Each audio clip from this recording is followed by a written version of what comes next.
I've never been so exhausted. Last week, we were on an international band trip, which was a huge success. But wow, it took a whole weekend for my introverted body to recuperate. Traveling with food allergies is always an adventure, but what happens when your child is on a school trip?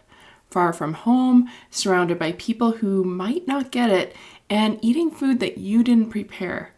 That's what I recently experienced on an international band trip, and let me tell you, it was enlightening. In this episode, I'm sharing our experience, what went right, what went wrong, and the unexpected moments every food allergy parent needs to hear. Whether your child is still little and you're wondering what high school is going to be like, or you've got a tween or teen who's interested in a school trip, this episode will give you real-life insight into food allergies when you're not in control. Let's get to it. Hey food allergy mama, if you're here, you've likely experienced the scary and lonely food allergy diagnosis with your child. Unfortunately, food allergy parents aren't taught how to navigate the food allergy lifestyle, and it's easy to feel alone and discouraged sometimes. But I'm here to show you that food allergy life doesn't have to feel restrictive, scary, or isolated. I'm Corinna, and I'm a 17-year food allergy mom and food allergy coach at Friendly Pantry Consulting.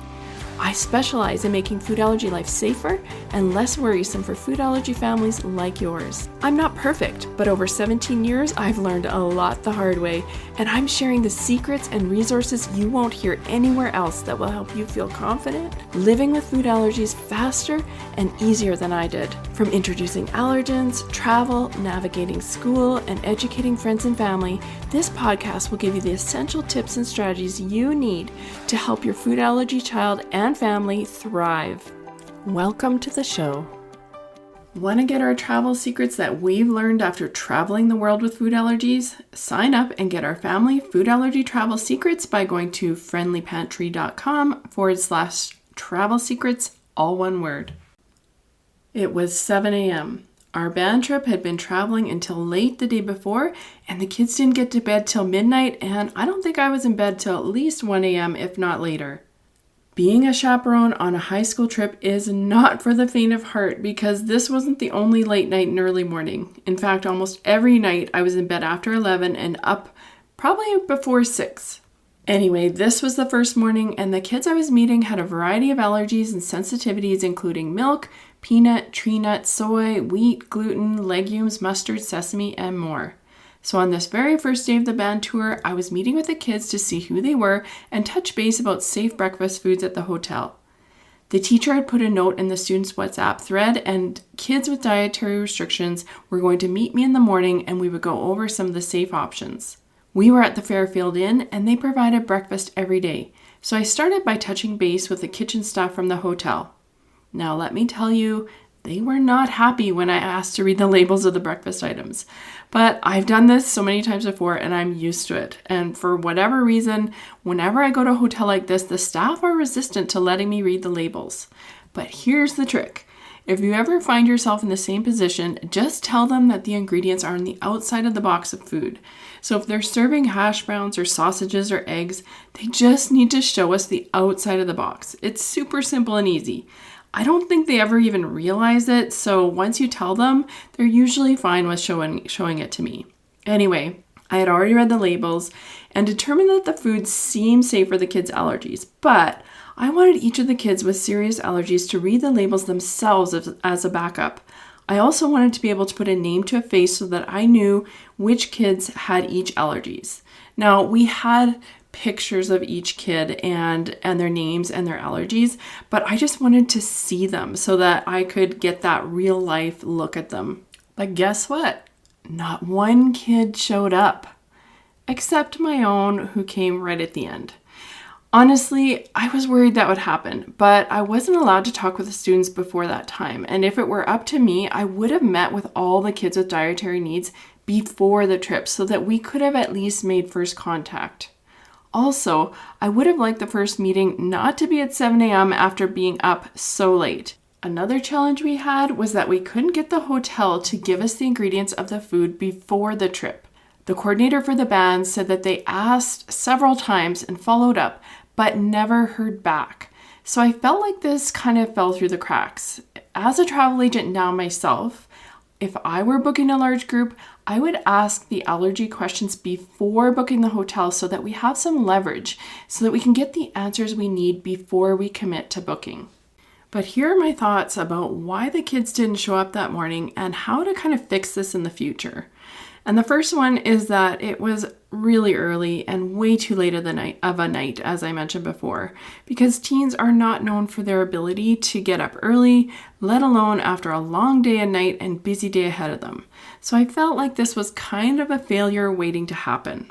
The second being that the kids did not want to feel singled out. They didn't want to feel different, and they also didn't want to miss out on that sleep that everyone else was getting. Lastly, I think they didn't show up because some of them didn't think that they actually needed to read the labels of the breakfast items. They felt that they could guess whether there would be allergens in the item and just avoid those things. While this might be true, I find this worrisome because there have been way too many times when I've been surprised at ingredients you find in items that you don't actually think will be in there, like soy or gluten in sausages, or nuts in baked goods, or sesame in bread, or milk in the scrambled eggs. And so I felt like the kids didn't take their allergies seriously enough. Now, I want you to know that the whole trip went off smoothly without any food allergy reactions or issues, and that's what's most important. But in my opinion, I would change some of the things so that we could eliminate as many risks as possible, especially since we are in an international destination without parents. But what can I do? I mean, I wasn't able to force the kids to show up, and we only had a small amount of time. So all I could do was do my best to ensure the kids with food allergies were as safe as possible. I had to accept their decision and do my best with what I had. So I read the labels, and even though a double check is very important, especially when reading for multiple allergens, I had to accept that I wasn't going to get that. And so if you're a parent listening, I can't emphasize this enough. There won't always be a chaperone that does this for them. They need to be active when it comes to their allergies. So this is a reminder to all parents not to be complacent. Read those labels. Teach your kids to read those labels. This is one of the most important habits because we need to know what's in the food before eating. This small step can be life-saving, and it doesn't have to take a long time, maybe even just 10 minutes before eating a hotel breakfast. I'm not sure if I mentioned this before, but when I talk about food allergy travel, I usually recommend people bring 4 epinephrine devices with them on any trip. And here's why. First of all, it's important to always carry 2 in case the first device doesn't work and another shot is needed to stop the reaction, or maybe it misfires or there's a user error. So if you're always carrying 2, it's also important to have another 2 back in the hotel in case those 2 that you're carrying are either lost or used. It's not easy to get replacement epinephrine in another country. It can be a huge process, and if you're in a busy group trip, it's especially not easy. Because you can't just get your doctor to send the prescription to the pharmacy. It means you may actually have to see a doctor in the other country, and they have to diagnose you with allergies to be able to prescribe an epinephrine injector or device. So who knows how long this could take. The thing is due to school rules, we were not allowed to use epinephrine prescribed to someone else for the wrong person. That said, I'm sure if it was needed, I don't think anyone was going to hesitate. But of course, it's preferable if they bring their own. And we did have a family who was just really not interested in supplying 4. So what could we do? I mean, in the end, we worked with what we had. And for that kid, we wouldn't have backup epinephrine, but I knew we would have backups from other kids. So I was just hoping that he would be responsible and not lose his epinephrine. So those were some of the challenges we ran into, but let's talk about how we actually prepared for the trip and managing food allergies in a group setting. So before planning even got underway, I asked to support the teacher who was choosing the meals and spent some time with her to talk about which restaurants to choose. Now, here's the thing. It's not easy with a large group. It's best to book with restaurants that can handle group bookings, and we were on a tight budget. So I tried my best to explain the basics of the questions to ask and to ensure that restaurants truly understood food allergies and cross-contact.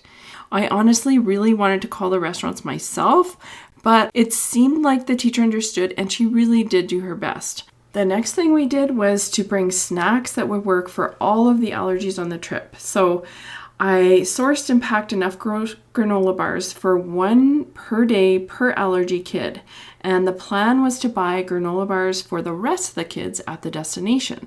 So the reason why I packed these snacks was because we only had time to go to one grocery store to get all the snacks, so we were at the mercy of what they had in stock, and you never know what there's going to be. In the end, I was super happy that I did this because sure enough, there were no granola bars that would save for all of the allergies at that grocery store. As an aside, I also packed a couple of dried backup meals just for my daughter because we almost always bring backup meals, especially for travel days, because when you're rushed, you're not sure what you'll find at the airport, or even if you'll have enough time to eat before. We ended up not needing these, but it's always nice to know that it's there. The next thing we wanted to tackle was the research of what to eat at the theme parks. And one of the big reasons for going on the trip was because we were going to take workshops and perform at Disneyland and also visit Universal Studios. So we have been to Disney many times, and so I feel pretty good about having to find food there. That said, in my opinion, Disneyland is not as good with food allergies as Disney World is, but they are okay. So I did some research to find which food locations would be able to manage food allergies best at Disneyland, and then I sent a message out to the student WhatsApp chat on the days that we went there so that the kids with allergies knew where to go. Now, not only that, but I really wanted those kids' friends to understand that they may need to take extra time and ask questions and possibly talk to the chef so that there would be an understanding, so that the kids would not be, impatient with them. So I explained this in the message too. Now, Universal was a little different. You can actually send an email to Universal Studios in California, tell them your allergies, and they will send you a form back telling you the places that are safe for your allergies and what to order. So that's what we did there. One expected challenge we had during the planning process was that there would be people who would say no milk on their medical form, and then when the teacher would talk to them, they would say, "Oh, we can have a little, but we may just ask for no cheese on our food." And this happened countless times with various kids and different allergies, which made it very difficult to understand who was truly allergic and who had a sensitivity. Now, it all got ironed out mostly before the trip, but I think if they would have made a small change to the medical form, it would have made things so much easier for planning. So instead of asking, "Do you have any dietary restrictions?" they could break it out into 2 questions like this. Question 1, please list food allergies that require epinephrine or are sensitive to cross-contact, including celiac. Then, in a separate question, they could say, please list food sensitivities that you would like to avoid if possible, but are not sensitive to cross-contact or contamination. Now, of course, you can massage the wording to make it work best, but having this clarity is going to make things so much easier for planning and then actually on the trip too.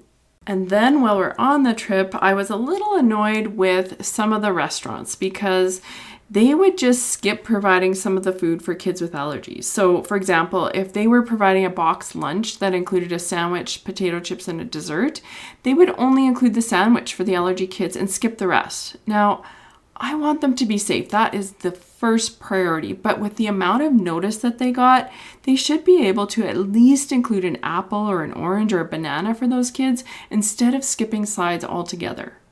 Overall, I have to say that this was an amazing experience for the kids. There were so many memories made, and as one parent put it, friends you make on band trips are friends you make for life, and I have to agree.